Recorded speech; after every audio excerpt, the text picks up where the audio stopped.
So proud. আমি মারুফাকে নিয়ে অনেক প্রাউড ফিল করি। ও অনেক পরিশ্রমী এবং আমি যখন ওকে ছোট থাকতে দেখেছি বিকেএসপি থেকে, তো তখন থেকে অনেক পরিশ্রমী। ও আরও ভালো করুক আমি এটা আশা করি এবং আমি চাই ও এই ওয়ার্ল্ড কাপটা ও স্মরণীয় করুক এবং আমি চাই ওর টপে থাকুক, অলওয়েজ টপে থাকুক এবং বাংলাদেশকে অনেক উইকেট পাক এবং আমি চাই বাংলাদেশকে এভাবে অনেক ম্যাচ জিতার তৌফিক দান করুক।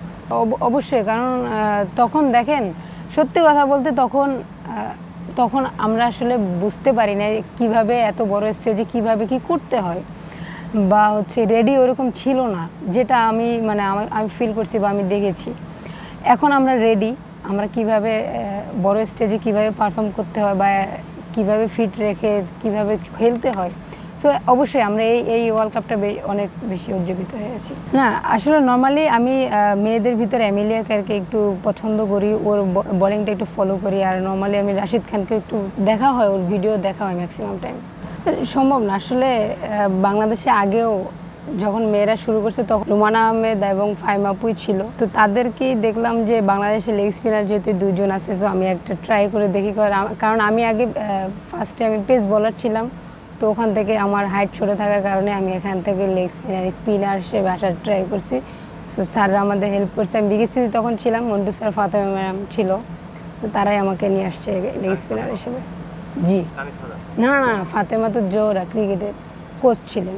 এটা না আসলে দেখেন এক এক সময় এক একটা সিনারিওতে চলে আসে। কারণ আমি যখন নামি লোয়ার অর্ডারে বেশিরভাগ নামা হয়, সো ওই সময় আমার বেশি ওভারও থাকে না বা সামটাইম কিছু ওভার থেকে যায়, ভালোই কিছু ওভার থেকে যায়। সো আমার চেষ্টাই থাকে যখন টিমের জন্য অ্যাটলিস্ট কিছু রান যদি আমি অ্যাড করতে পারি তো আমার টিমের জন্যই ভালো। তেমন কিছু না, জাস্ট ওভারও কম ছিল। একদিকে সোবানা বেগ আমি কয়েক ওভার পেয়েছিলাম, উইকেটও কম ছিল, ওভার কম ছিল, রানটাও কম ছিল, সব দিক থেকে। যেহেতু আমি চান্স পেয়েছি যে আমার স্ট্রং জোনগুলো যেহেতু ফাঁকা পেয়েছি, সো আমি জাস্ট বল টু বল ফোকাস করেছি এবং আমি জাস্ট আমার স্ট্রংয়ে আমি হিট করার ট্রাই করছি, সো সাকসেস হয়েছি। না সাহস নর্মাল জিনিস, সাহস ওরকম কোনো কিছু না, জাস্ট নর্মাল থাকার চেষ্টা করছি ওখান থেকে আর কি। প্রতিপক্ষই, এছাড়া কোনো কিছু না। চলো উড়াই খুশি তুলে নিয়ে হাত, চিয়ার আপ, চলো উড়াই খুশি। তারা এগেনস্ট টিম মনে হয়েছে, এছাড়া তেমন বেশি কিছু মনে হয়নি। ছিল তো বড়, এখন রানের তো দরকার, তখন রানেরই দরকার। এখন যেটাই হোক না কেন, যেভাবেই হোক রান হলে হবে। হ্যাঁ, তখন আলটিমেটলি দেখেন লাস্ট এক ওভার ছিল, এক থেকে 2 ওভার ছিল, তো ওই সময় ট্রাই ছিল যে যদিও এর ভিতরে যদি একটা ওভার বাউন্ডারি আসতে পারে তো ওইটা আমাদের জন্যই লাভ হবে। দুইটা ম্যাচে উপভোগ্য, ডেফিনেটলি ওই পাকিস্তানের সাথে যেটা জিততে পেরেছি আমরা, ওইটা বেশি উপভোগ্য ছিল। লাস্ট ম্যাচটা উপভোগ্য ছিল, মেয়েরা খুব ভালো ফাইট দিছে এবং বলতে হয় যে হ্যাঁ মেয়েরা খুব ভালো চেষ্টা করছে। কিছু জিনিসে আমাদের ল্যাকিংস ছিল যে আমরা এই কারণে আমরা হেরে গেছি, বাট এফোর্টের কমতি আমরা লাস্ট রান পর্যন্ত ছিল, এফোর্টের কমতি আমরা রাখিনি কোথাও। সো আমরা চাই এই জিনিসটা আমরা যেন ধরে রাখতে পারি। জি ডেফিনেটলি আমরা বোলিংটাই আমাদের সবথেকে বড় স্ট্রেংথ, পাশাপাশি ফিল্ডিংটাও। এর সাথে আমাদের ম্যাচ জিততে হলে আমাদের ব্যাটিংটাও অ্যাড করতেই হবে, কারণ আলটিমেটলি ক্রিকেট বলটা ওই রানেরই খেলা, বলাররা জাস্ট হেল্প করে। সো এই তো আমরা ম্যাচ জিততে হলে ব্যাটসম্যান, বলার, ফিল্ডার সবাইকে হেল্প করে আমরা ম্যাচ জিততে হবে। টিম ইউনিটিটা সবচেয়ে বড় ইম্পর্টেন্ট। টিম হয়ে যখন আমরা এক করতে পারবো তখনই আমরা ম্যাচ জিততে পারবো ডেফিনেটলি। কারণ দেখেন একটা কনফিডেন্টের একটা ইস্যুস থাকে যে না আমি সুন্দরভাবে স্টার্টটা পেয়েছি এবং আমি চেষ্টা করি যে অ্যাটলিস্ট টিমের জন্য যতটুকু করা যায়, যতটুকু সুযোগ পাওয়া যায় টিমের জন্য, টিম জিতার জন্য বা টিমকে আমি কত দূরে নিয়ে যেতে পারি এতটুকু নেওয়ার জন্য যতটুকু আমার দরকার হয় আমি ততটুকু ট্রাই করি অ্যাটলিস্ট। না আসলে নর্মালি আমি মেয়েদের ভিতরে এমিলিয়া কেয়ারকে একটু পছন্দ করি, ওর বোলিংটা একটু ফলো করি। আর নর্মালি আমি রাশিদ খানকে একটু দেখা হয়, ওর ভিডিও দেখা হয় ম্যাক্সিমাম টাইম। So proud. আমি মারুফাকে নিয়ে অনেক প্রাউড ফিল করি। ও অনেক পরিশ্রমী এবং আমি যখন ওকে ছোট থাকতে দেখেছি বিকেএসপি থেকে, তো তখন থেকে অনেক পরিশ্রমী। ও আরও ভালো করুক আমি এটা আশা করি এবং আমি চাই ও এই ওয়ার্ল্ড কাপটা ও স্মরণীয় করুক এবং আমি চাই ওর টপে থাকুক, অলওয়েজ টপে থাকুক এবং বাংলাদেশকে অনেক উইকেট পাক এবং আমি চাই বাংলাদেশকে এভাবে অনেক ম্যাচ জিতার তৌফিক দান করুক।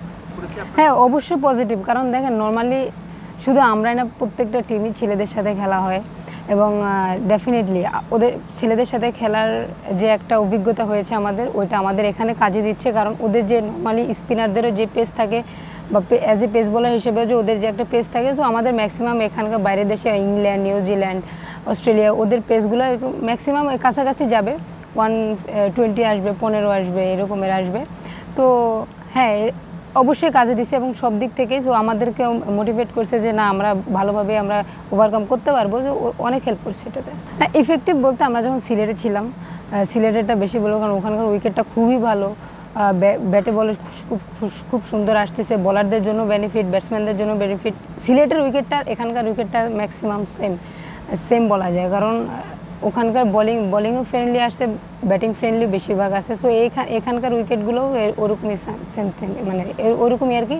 সো হ্যাঁ, অবশ্যই ভালো লাগছে, আশা করি ভালোই হবে ইনশাল্লাহ। সবাই কনফিডেন্ট আছে টিমের মধ্যে এবং লাস্ট ম্যাচে যেভাবে আমরা ফাইট দিয়েছি ওই কনফিডেন্টটা সবার ভিতরে এখনও কাজ করে। ম্যাচের রেজাল্ট যেটাই হোক না কেন, বাট মেয়েদের যে কনফিডেন্ট এবং এফোর্ট ছিল, সো ইনশাল্লাহ আমরা নেক্সট ম্যাচ জিতবো। সত্যি কথা বলতে আমাদের টিম ইউনিটটা একদম টপ, সে অনেক বছর থেকেই অনেক মানে টপ লেভেলে আছে। কারণ আমরা সত্যি কথা বলতে একসাথে থাকা হয় বেশিরভাগ, বাসায়ও যদিও কম যাওয়া হয়, একসাথে যেহেতু থাকি আমরা জাস্ট চেষ্টা করি যে একসাথে যা কিছু করে আমরা একসাথে করি, হারলেও একসাথে, জিতলেও একসাথে, সবাই মিলেই চেষ্টা করি। তো অবশ্যই আমরা টিম ইউনাইটেডের বেস্ট। অবশ্যই আমাদের 2টা ম্যাচ না, আমাদের সেমিফাইনালে যাওয়ারই লক্ষ্য।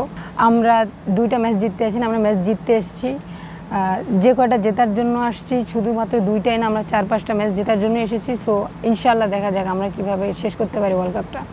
অবশ্যই, কারণ তখন দেখেন সত্যি কথা বলতে তখন আমরা আসলে বুঝতে পারি না কিভাবে এত বড় স্টেজে কিভাবে কি করতে হয়, বা হচ্ছে রেডি ওরকম ছিল না, যেটা আমি ফিল করছি বা আমি দেখেছি। এখন আমরা রেডি, আমরা কিভাবে বড় স্টেজে কিভাবে পারফর্ম করতে হয় বা কিভাবে ফিট রেখে কিভাবে খেলতে হয়। সো অবশ্যই আমরা এই ওয়ার্ল্ড কাপটা অনেক বেশি উজ্জীবিত হয়ে আছি। আসলে যখন আমরা মাঠে নামি তখন আসলে জেতার লক্ষ্য নিয়েই নামি। আমরা শুধু ভালো ক্রিকেট খেলবো বা আমাদের ইয়াটা খেলবো এটা চিন্তা করি না, অবশ্যই যার যার পার্সোনাল গোল থেকে ভালো ক্রিকেট খেলতে চাই।